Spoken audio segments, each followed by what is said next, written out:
Hace unos 10.000 años finalizó la última era del hielo. Los tiempos pasados no habían sido los mejores. Había hecho mucho frío. Y los pequeños grupos de seres humanos que habían logrado sobrevivir a esta tremenda época habían pasado hambre. Pero poco a poco el hielo empezó a derretirse y ellos comenzaron a deambular de aquí para allá en búsqueda de alimento y cobijo. Es que estos grupos de seres humanos, al igual que sus padres y abuelos, empleaban todo su tiempo en subsistir. Algunos de estos grupos llegaron a zonas cálidas y fértiles. ¿Recuerdan Mesopotamia? Bueno, allí era más fácil sembrar, cosechar y almacenar alimento.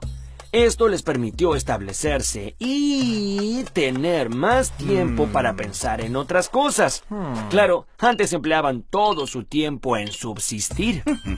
Así fue que comenzaron a pensar en cómo organizarse, cómo conseguir más riquezas y cómo vivir mejor.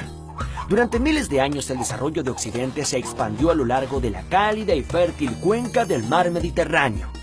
Los sumerios, asirios y babilonios, los egipcios, los fenicios, minoicos y persas, los griegos, los romanos... ¡Oh, cuánta gente! Así se veía un mapa de la antigua Europa en la época de los romanos. Ellos habían logrado dominar a casi todo el mundo conocido hasta ese momento. Pero, ¿qué pasaba del otro lado de las fronteras del imperio? ¿Es que no había nadie? Allí vivían pueblos que habían tenido que seguir luchando por la subsistencia.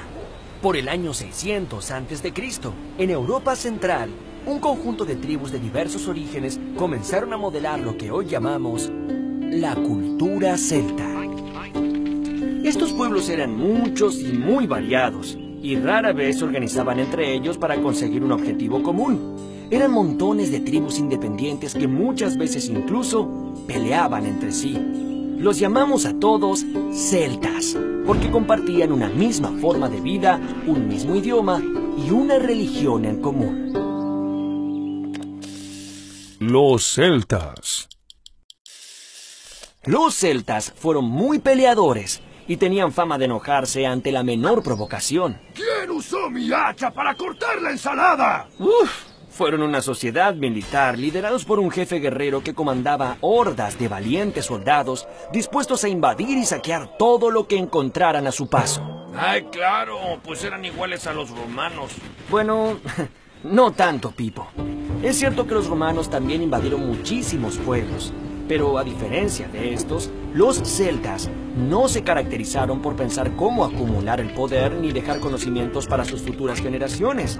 Por eso, nunca lograron formar un imperio ni desarrollar formas sofisticadas de gobierno.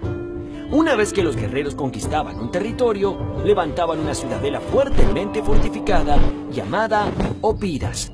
Estas eran protegidas por defensas naturales como las paredes rocosas de una montaña y fosos gigantescos. Dentro, construían sus casas que eran de forma redonda, sin ventanas y con techo de madera, paja y barro.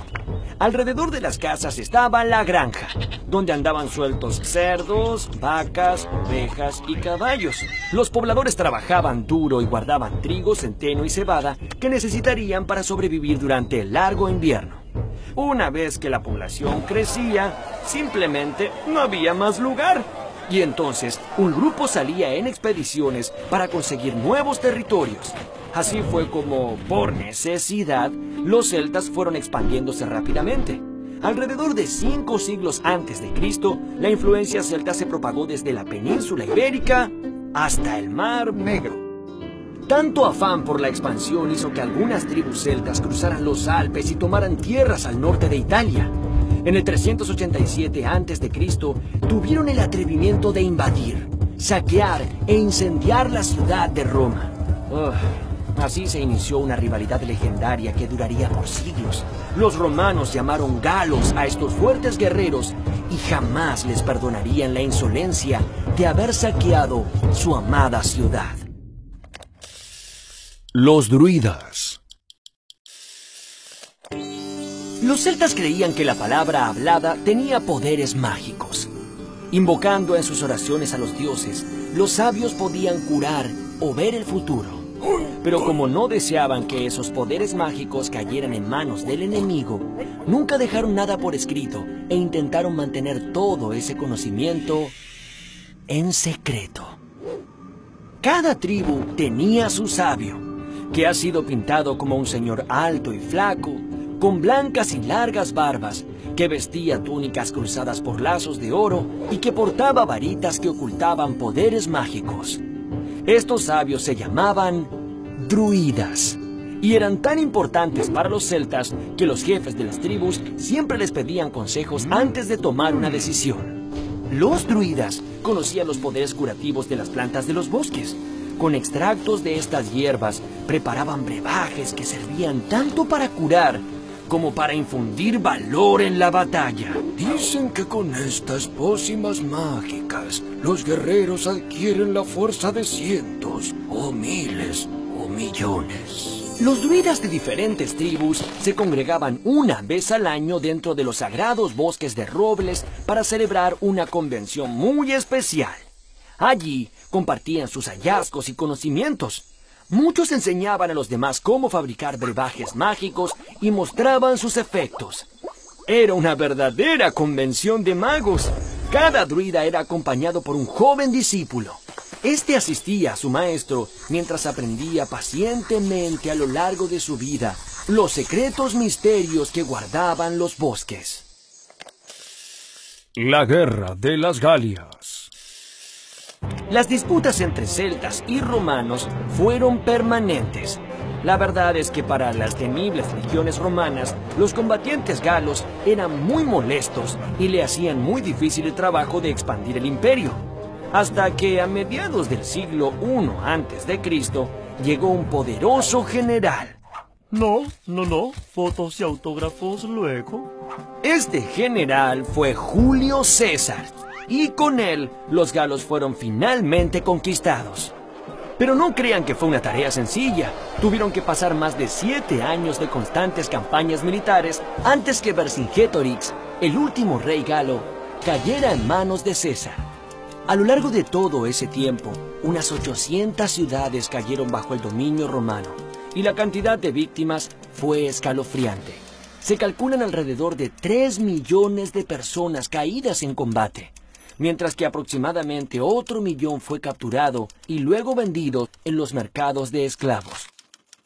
Los pocos galos restantes buscaron refugio en Iberia y Britania, donde resistieron hasta el año 42 después de Cristo, cuando fueron nuevamente vencidos por los romanos. Sin embargo, en la isla de Irlanda lograron permanecer hasta el siglo VII, cuando realizaron un último intento de expansión cruzando el mar hacia Caledonia, región que rebautizaron con el nombre de Escocia. La irrupción vikinga. Una fría mañana del mes de junio del año 793 después de Cristo, la paz y la tranquilidad del monasterio de Lindisfarne se vio perturbada para siempre. Esas embarcaciones que se divisan en el horizonte no lucen muy amigables que digamos. Ellas vienen cargadas de hombres corpulentos y feroces que usan pelo largo y dejan crecer sus barbas. Lo más temible de todo es verlos agitar sus espadas y sus hachas.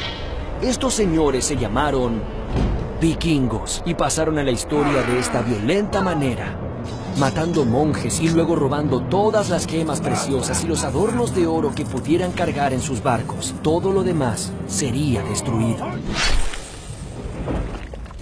¡Old Mary! Esta fue la primera invasión vikinga en el mundo cristiano, y a partir de ella ocurrieron muchas más. Un año después de este ataque, los vikingos arrasaron el monasterio de Jarrow y Monwermouth en la costa inglesa y el monasterio de Inishbofin en el territorio irlandés. En el 844 arrasaron con Sevilla y luego invadieron París y Burdeos. Las próximas víctimas serían las costas ibéricas del este y la Toscana italiana. Este fue el comienzo de la era vikinga, que duró 3 siglos y que supuso continuas amenazas para la Europa cristiana. Violentos guerreros. Los vikingos eran pueblos que se habían establecido en las lejanas y frías tierras de Escandinavia. La vida en estas zonas era muy difícil, ya que el invierno era muy largo y había pocas tierras para el cultivo. Esto hizo que para sobrevivir tuvieran que ocuparse día tras día en conseguir alimentos, pieles de animales y madera para la calefacción. Fue entonces que encontraron en el Mar del Norte una fuente invalorable de recursos para la subsistencia. Gracias a este poderoso vínculo con el mar, desarrollaron una habilidad asombrosa que los haría famosos: el dominio de la navegación de ultramar. La cruda vida de los vikingos les fue modelando un rústico carácter. Eran hombres, mujeres y niños fuertes y rudos, dispuestos a soportar las condiciones más adversas en uno de los climas más inhóspitos del mundo. Por todos estos motivos, los vikingos, al igual que los celtas, no tuvieron demasiado tiempo para pensar en cómo organizarse mejor. Por este motivo, nunca lograron establecer un gobierno que los uniera. Exploradores de ultramar. Cada verano, todos los vikingos que habitaban en un mismo lugar se reunían durante varios días en una asamblea extraordinaria. Esta reunión era llamada el Thing y era el gran tribunal de justicia vikingo. Allí, cualquier hombre libre sería capaz de plantear una queja o disputa pendiente. Los vecinos discutían sobre las posibles soluciones o castigos. Si una persona se negaba a acatar la sentencia del Thing, debía morir o ser expulsado de la comunidad. Esto fue lo que le sucedió a Eric el Rojo, que fue expulsado de la colonia de Islandia por haber matado a unas personas en un ajuste de cuentas. Como todo vikingo, Eric tenía la cabeza muy dura. No me duele. Así que partió solo en búsqueda de un nuevo lugar donde vivir. Luego de mucho navegar, llegó a una tierra en la que no había seres humanos. Así que se dispuso a explorarla durante unos 3 largos años. Luego, logró regresar a Islandia, donde describió aquel lugar como la Tierra Verde, o mejor dicho, Groenlandia. En el año 985, Eric el Rojo logró convencer a mucha gente para que lo acompañara a este lugar y formaron la primera colonia vikinga de Groenlandia. Leif Erikson fue hijo de Eric el Rojo y heredó de él la cabeza dura. No me duele. La pasión por la aventura y la exploración de nuevos territorios. Leif se embarcó hacia el oeste hasta llegar a una tierra maravillosa con muchos árboles y sabrosas uvas. Por eso la llamó la Tierra de las Uvas o Vinlandia. Sin saberlo, Leif Erikson había llegado a la isla de Terranova y fue el primer europeo en establecer un asentamiento en el continente americano. Ragnarok, la batalla final. Que un guerrero vikingo muriera no quería decir que pudiera descansar. ¿Qué? ¡Ja! Todavía tienes muchas aventuras por delante. Cuando uno de los grandes guerreros moría, su cuerpo era depositado en una barca junto con sus mejores armas y su escudo. También eran depositados los cuerpos de su caballo y de su esclava luego de ser sacrificados en ceremonias paralelas. La barca era liberada de sus amarras e incendiada con antorchas, iniciando así su larga travesía a las huestes de Odín. Los vikingos estaban seguros que a ese hombre le serían de suma importancia sus pertenencias en el mundo de los muertos, ya que allí el máximo dios Odín lo estaría esperando para incorporarlo a un poderoso ejército con el que combatirían a las oscuras fuerzas del caos. Los vikingos imaginaban que la batalla por el control del mundo sería tremenda y que en ella perecerían gigantes, monstruos y hasta poderosísimos dioses. Según la leyenda, Los dioses benévolos estaban comandados por su jefe Odín y su hijo Thor, el dios del trueno. Ellos se enfrentaron de manera definitiva con las fuerzas del mal en la batalla final de Ragnarok. En el otro bando, las fuerzas del caos estaban formadas por temibles gigantes comandados por el siniestro dios Loki. En esta batalla, Thor logró vencer a la malvada serpiente Jormungandr, pero esta alcanzó a envolverlo en un vapor venenoso que terminó con su vida. Aunque vivieron en épocas y lugares diferentes, celtas y vikingos compartieron una forma de ser en común. Ambos fueron pueblos de tenaces guerreros y conquistadores. Sin embargo, por no haberse detenido a pensar en cómo organizarse mejor, ambos pueblos terminaron cediendo ante otros. Los celtas cayeron bajo el yugo de los romanos y los vikingos fueron paulatinamente convirtiéndose en cristianos.